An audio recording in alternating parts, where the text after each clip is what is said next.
ಎಲ್ಲರಿಗೂ ನಮಸ್ಕಾರ. ತರಗತಿ 5 ಗಣಿತ ವಿಷಯಕ್ಕೆ ಸಂಬಂಧಪಟ್ಟ ಅಧ್ಯಾಯ 15ರ ಹಣದ PBLಗಳನ್ನು ನೋಡೋಣ.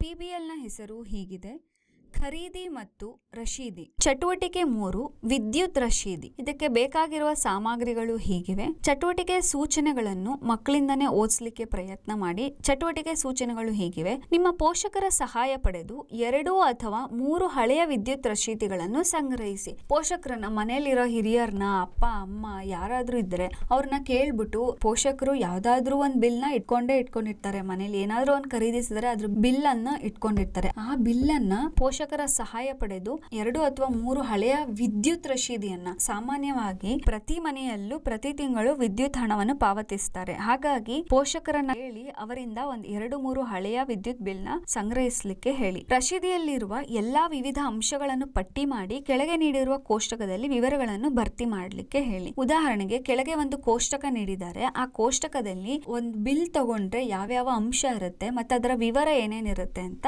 ಇಲ್ಲಿ ಭರ್ತಿ ಮಾಡ್ಲಿಕ್ಕೆ ಹೇಳಿ. ಇಲ್ಲಿ ಕೊಟ್ಟಿರ್ತಕ್ಕಂಥ ಒಂದು ಬಿಲ್ ನ ರೆಫರೆನ್ಸ್ ಆಗಿ ತಗೊಂಡು ನೋಡಬಹುದು. ಅದರಲ್ಲಿ ಯಾವ್ಯಾವ ಡೀಟೇಲ್, ಯಾವ್ಯಾವ ಅಂಶ ಇರುತ್ತೆ ಅದನ್ನ ಇಲ್ಲಿ ಪಟ್ಟಿ ಮಾಡ್ತಾ ಹೋಗ್ಲಿಕ್ಕೆ ಹೇಳಿ. ಇದಾದ ಮೇಲೆ ವಿದ್ಯುತ್ ರಶೀದಿಯನ್ನು ಹೇಗೆ ಸಿದ್ಧಪಡಿಸುತ್ತಾರೆ ಎಂಬುದನ್ನು ನಿಮ್ಮ ಕುಟುಂಬದ ಸದಸ್ಯರು ಅಥವಾ ಸ್ನೇಹಿತರೊಡನೆ ಚರ್ಚಿಸಲಿಕ್ಕೆ ಹೇಳಿ. ಸಾಮಾನ್ಯವಾಗಿ ಆ ಒಂದು ತಿಂಗಳಲ್ಲಿ ಎಷ್ಟು ವಿದ್ಯುತ್ ಖರ್ಚಾಗಿರುತ್ತೆ ಅನ್ನೋದ್ರ ಮೇಲೆ ಹಾಗೂ ಟ್ಯಾಕ್ಸ್ ಎಲ್ಲ ಅಪ್ಲೈ ಆಗಿ ಒಂದು ರಶೀದಿಯನ್ನ ಸಿದ್ಧಪಡಿಸ್ತಾರೆ. ಮನೆಯಲ್ಲಿ ಸಿಗೋ ಮೀಟರ್ ಬೋರ್ಡ್ ನಲ್ಲಿನ ರೀಡಿಂಗ್ಸ್ ನ ನೋಡ್ಕೊಂಡು ಎಷ್ಟು ವಿದ್ಯುತ್ ಖರ್ಚಾಗಿದೆ ಒಂದು ತಿಂಗಳಿಗೆ ಅಂತ ನೋಡಿ ಅದರ ಮೇಲೆ ಹಣವನ್ನು ಲೆಕ್ಕ ಮಾಡಿ ಆ ಒಂದು ರಶೀದಿಯನ್ನು ಸಿದ್ಧಪಡಿಸ್ತಾರೆ. ಬಳಸಿದ ವಿದ್ಯುತ್ನ ಪ್ರತಿ ಯೂನಿಟ್ನ ಬೆಲೆ ಎಷ್ಟು? ಈಗಿನ ಒಂದು ಯೂನಿಟ್ನ ಬೆಲೆ 6ರಿಂದ 7 ರೂಪಾಯಿಲಿ ಆಗಿರುತ್ತೆ. ಎಷ್ಟು ಯೂನಿಟ್ ವಿದ್ಯುತ್ ಅನ್ನು ನಿಮ್ಮ ಕುಟುಂಬದವರು ಬಳಸಿದ್ದಾರೆ? ಆ ರಶೀದಿಯನ್ನು ನೋಡಿದ್ರೆ ಎಷ್ಟು ಯೂನಿಟ್ ವಿದ್ಯುತ್ ಅನ್ನು ಬಳಸಿದ್ದಾರೆ ಆ ತಿಂಗಳಿಗೆ ಅಂತ ಗೊತ್ತಾಗುತ್ತೆ. ಅದನ್ನ ಇಲ್ಲಿ ಬರೀರಿ. ಉದಾಹರಣೆಗೆ, ಇಲ್ಲಿ ಮೇಲೆ ನೀಡಿರುವ ಬಿಲ್ ನಂತೆ 4100 ಯೂನಿಟ್ ಅಂದ್ರೆ ಇಂದಿನ ಮಾಪನ ಹಾಗೂ ಹಿಂದಿನ ಮಾಪನದ ವ್ಯವಕಲನ ಮಾಡಿದಾಗ ಈಗಿನ ಮಾಪನ ನಮಗೆ ಅಥವಾ ಈಗಿನ ಬಳಕೆ ಸಿಗುತ್ತೆ. ಯೂನಿಟ್ಗಳ ಬಳಕೆ ಹೆಚ್ಚಾದರೆ ಆಗ ಪಾವತಿಸಬೇಕಾದ ಮೊತ್ತವು ಕಡಿಮೆಯಾಗುವುದೇ ಅಥವಾ ಹೆಚ್ಚಾಗುವುದೇ? ನಿಮ್ಮ ಉತ್ತರವನ್ನು ಸಮರ್ಥಿಸಿಕೊಳ್ಳಿ. ಇಲ್ಲಿ ಯೂನಿಟ್ಗಳ ಬಳಕೆ ಹೆಚ್ಚಾದಂತೆಯೇ ಪಾವತಿಸಬೇಕಾದ ಮೊತ್ತವೂ ಸಹ ಹೆಚ್ಚಾಗ್ತಾ ಹೋಗುತ್ತೆ. ಒಂದು ಯೂನಿಟ್ಗೆ ಇಷ್ಟು ಬೆಲೆ ಅಂದ್ರೆ ಅವರು ಇಷ್ಟು ವಿದ್ಯುತ್ನ ಬಳಸಿದ್ದಾರೆ ಅಂದ್ರೆ ಅದ್ರ ಮೊತ್ತ ಸಹ ಹೆಚ್ಚಾಗ್ತಾ ಹೋಗುತ್ತೆ. ಮಾಸಿಕ ವಿದ್ಯುತ್ ಬಳಕೆಯನ್ನು ಕಡಿಮೆ ಮಾಡಲು ನೀವೇನು ಮಾಡಬಹುದು? ನಿಮ್ಮ ಸ್ನೇಹಿತರು ಅಥವಾ ಹಿರಿಯರೊಂದಿಗೆ ಚರ್ಚಿಸಿ. ಇದನ್ನ ಮಕ್ಕಳಿಂದಾನೇ ಮಾಡ್ಲಿಕ್ಕೆ ಕೇಳಿ. ಅವರ ಅಕ್ಕಪಕ್ಕದವ್ರು ಏನ್ ಮಾಡ್ತಾರೆ, ಹಿರಿಯರನ್ನ ಕೇಳೋದ್ರಿಂದ, ಅಕ್ಕಪಕ್ಕದವ್ರನ್ನ, ಫ್ರೆಂಡ್ಸ್ನ, ಸ್ನೇಹಿತರೊಂದಿಗೆ ಚರ್ಚೆ ಮಾಡೋದ್ರಿಂದ ಅವರಿಗೆ ಒಂದು ಕ್ರಿಯೇಟಿವ್ ಥಿಂಕಿಂಗ್ ಸಹ ಬೆಳೆಯುತ್ತೆ. ಹಾಗೆ ಕೊಲಾಬರೇಟಿವ್ ಆಗಿ ಯೋಚನೆ ಮಾಡ್ತಾರೆ. ಪ್ರತಿಯೊಬ್ಬರು ಯೋಚಿಸೋ ವಿಧಾನ ಬೇರೆ ಇರೋದ್ರಿಂದ ಪ್ರತಿಯೊಬ್ಬರನ್ನು ಕೇಳೋದ್ರಿಂದ ಇವರ ಆಲೋಚನಾ ಶಕ್ತಿ ಹೆಚ್ಚಾಗ್ತಾ ಹೋಗುತ್ತೆ. ರಶೀದಿಯ ಮೊತ್ತವು ದಶಮಾಂಶ ಸ್ಥಾನಗಳನ್ನು ಹೊಂದಿವೆಯೇ ಎಂದು ಪರಿಶೀಲಿಸಿ.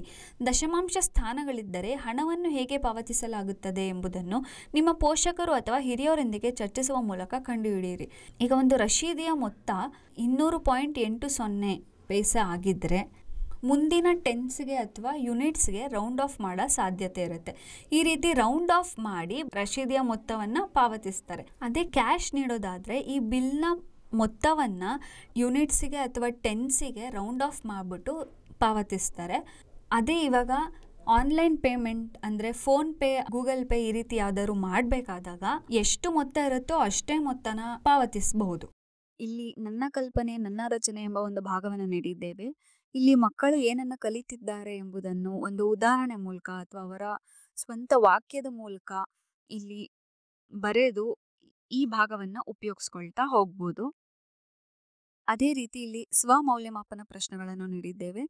ಇಲ್ಲಿ 10 ಪ್ರಶ್ನೆಗಳಿರುತ್ತೆ. ಈ ಪ್ರಶ್ನೆಗಳಿಗೆ ಉತ್ತರವನ್ನು ಮಕ್ಕಳು ನೀಡ್ತಾ ಹೋಗ್ಬೇಕು. ಈ ಪ್ರಶ್ನೆಗಳಿಗೆ ಉತ್ತರವನ್ನು ಭರ್ತಿ ಮಾಡಲು ಒಂದು OMR ಹಾಳೆಯನ್ನು ಸಹ ನೀಡಿದ್ದೇವೆ. ಅದರಂತೆ ಪ್ರತಿ ಪ್ರಶ್ನೆಗೂ ಯಾವುದು ಉತ್ತರ ಅಂತ ಮಗು ಇಲ್ಲಿ ಆ ಸರ್ಕಲ್ ಅನ್ನ ಡಾರ್ಕನ್ ಮಾಡೋದ್ರ ಮೂಲಕ ಉತ್ತರವನ್ನ ಕೊಡ್ಬೇಕಾಗತ್ತೆ. ಧನ್ಯವಾದಗಳು.